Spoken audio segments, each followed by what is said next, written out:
மீன ராசிக்காரங்களுக்கு பாத்தீங்கன்னா இந்த மாதம் 16ஆம் தேதி வரைக்கும் உங்களுக்கு 5ஆம் வீட்டுல சுக்கிரன் இருப்பாரு.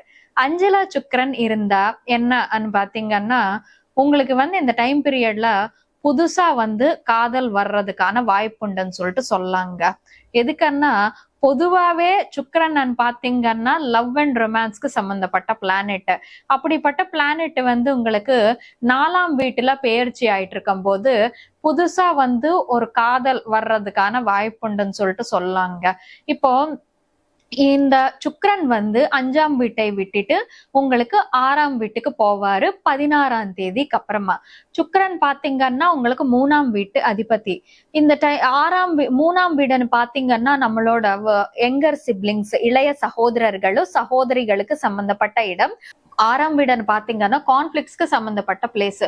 சோ இளைய சகோதரர்கள் கூடயும் இளைய சகோதரிகள் கூடயும்